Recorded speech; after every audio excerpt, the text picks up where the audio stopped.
All right, so here we go again with recording the video. So now we are here and we are going to begin our meeting for A Course in Miracles. I figure what we'll do maybe, ladies, is we'll kind of chime in on a prayer together, open up the feelings, and then what we can do is kind of open up the book and see what passage comes forward. Sound like a plan? Yeah. Great. Okay. Sorry, computer screen. All right, so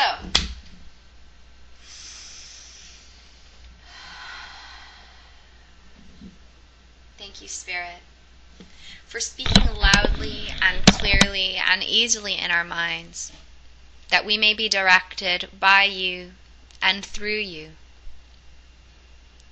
Thank you, Spirit, for providing us with the words, the language, the feelings, and the awareness of our own thoughts, so that we may release the blockages and the obstacles of mind, so that we may embrace the true essence of who we really are, so that we can continue on in life confidently, surely, and joyfully, knowing that without a doubt we will remember with all certainty the power that resides within us now and always.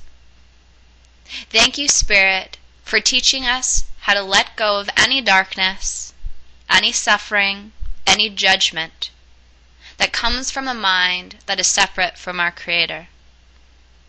We thank you for allowing clarity and peace of mind to stream in, so that we may embrace who we really are and the love in which we are, so we may share it with all that are willing to listen. Amen. Okay. So, let's see. It's kind of funny because I know what part the book has, so I kind of know where I'm going to be pulling from, so we'll kind of see.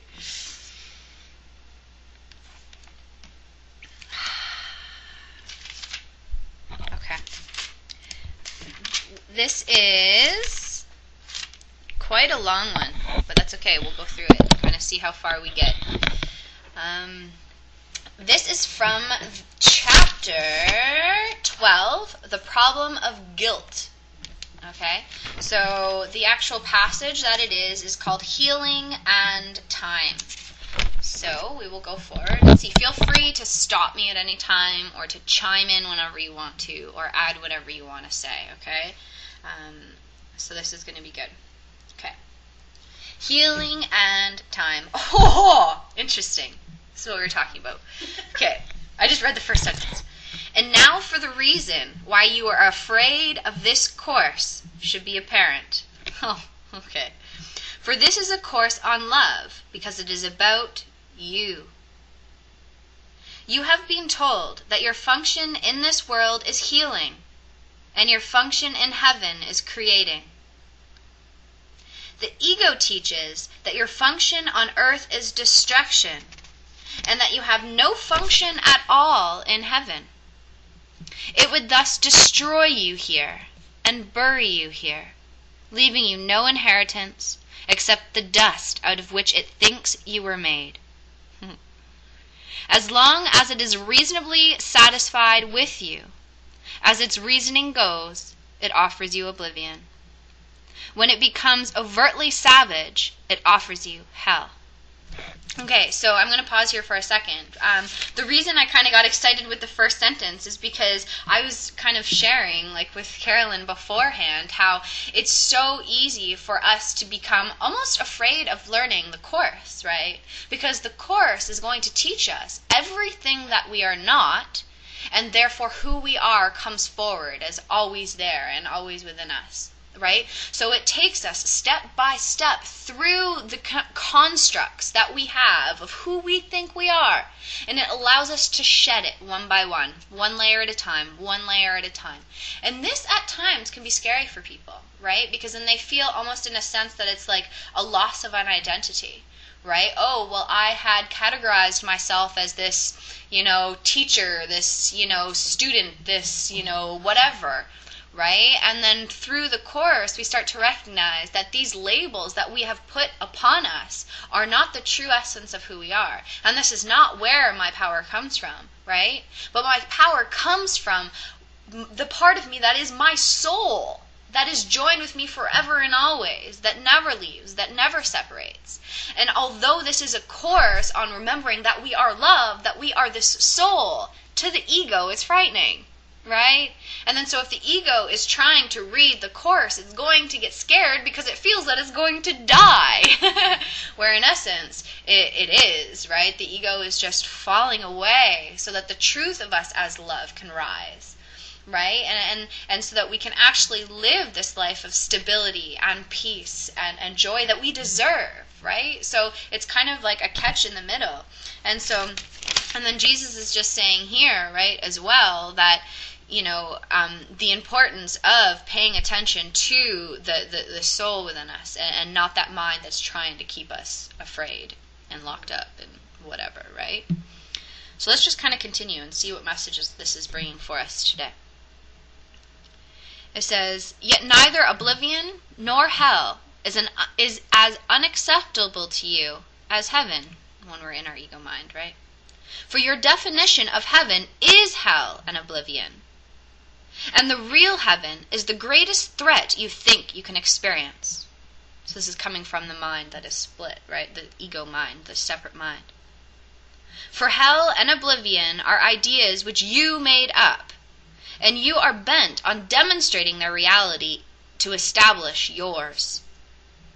If their reality is questioned, you believe that yours is.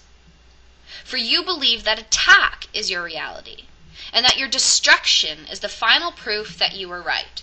Okay, so pause for 1 second, because that's a lot of language and a lot of words in there, right? So if we go back a little bit here, Jesus is saying here, for hell and oblivion are the ideas which you made up, right? And we are bent on establishing them as true, okay? So if our soul brings the power of heaven in which we come from, it only makes sense that this ego mind that is separate believes in hell, okay? This is just, it's the split. There's the heaven and love, and there's the fear and hell. And therefore this ego mind is trapped in thinking that hell and oblivion are normal. And then what happens is it starts to defend this belief. And they start to think that it's true, most probably on a subconscious level. Okay? And then those that come into their experience who try and, perhaps present the light to them, the ego gets frightened and says, no, it cannot be. And it becomes reclusive, and it starts to attack, and it starts to defend, and it starts to fight, and it starts to put up its arms, right? It starts to freak out because its small self, it feels, is being attacked, right? And so it's saying that when you attack your own beliefs, right, and believing that it's possible to suffer, believing that it's possible to feel pain, feeling that it's possible to have bad days, it's going to defend that belief because it experiences that in its physical reality, right? And then it defends itself by attacking the other person who is trying to provide them with some sort of new answer, new way of thinking, right? And the whole point in this attack is to make themselves feel right, to keep their beliefs within them instead of letting them go. Okay? So it's their own form of defense against their own thought system that we can suffer, that we can experience pain, that we can experience depression, that we can experience these things. Right? We do, but it's because of the mind in which we are thinking from. But it does not have to be that way. It does not have to be that way. And that is exactly what Jesus is sharing here. And sometimes that can be scary. When love is presented to someone who is in depression and fear, that can't possibly be true because I'm feeling depression and fear. Therefore, that can't possibly be true. I'm going to defend that. No, no, no. They're trying to protect themselves. They're trying to protect their own beliefs. They're trying to protect themselves by attacking. Right? And that's why it's more important than ever than those who think that it's possible to experience pain and suffering and death and sin to love them. To love them because they don't know any different. Does that kind of become a little more clear? Okay. Okay. Under the circumstances, would it not be more desirable to be wrong, even apart from the fact that you were wrong, right? Wouldn't it be a wonderful thing that if it wasn't possible to suffer and to feel pain and to feel like you're in hell and depressed, wouldn't that be awesome if it didn't have to be that way?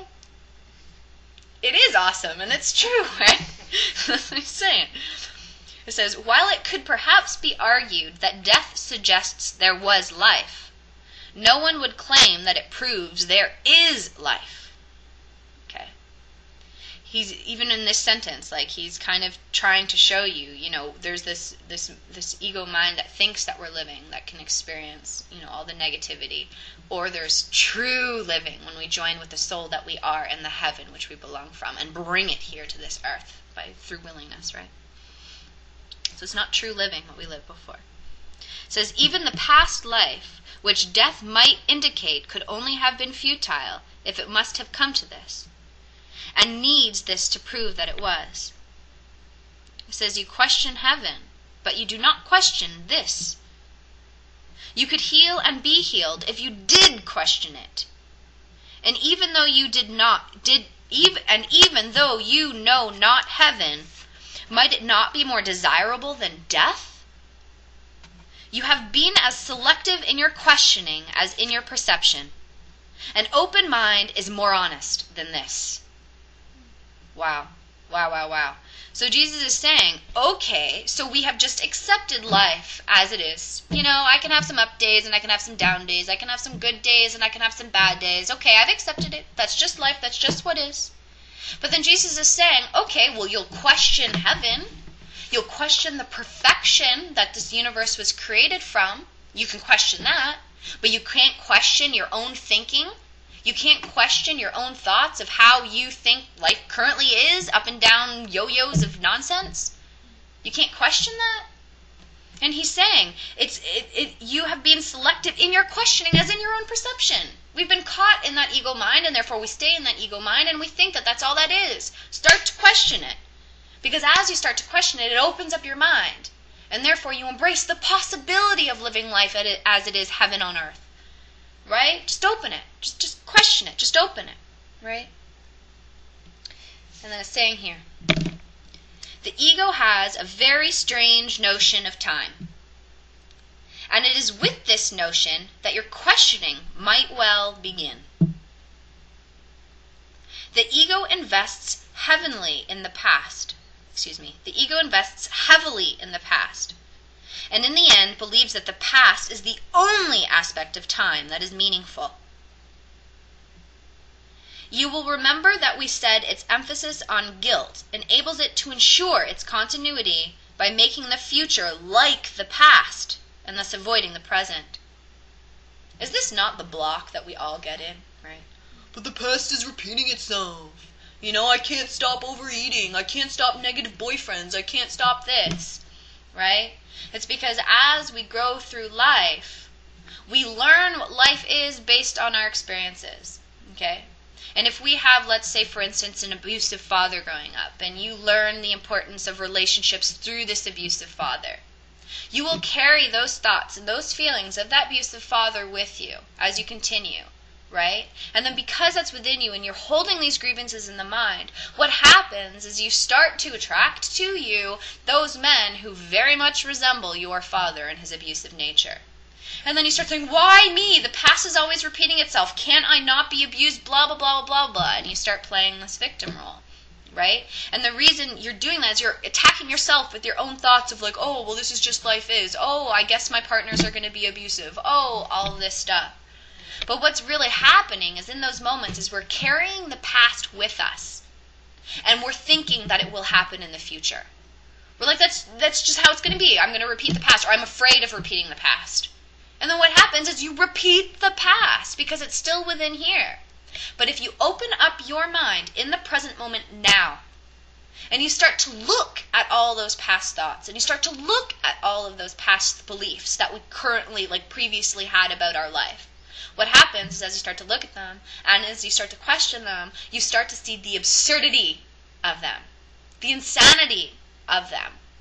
And then you as awareness, as your soul, can recognize, that is not what I want.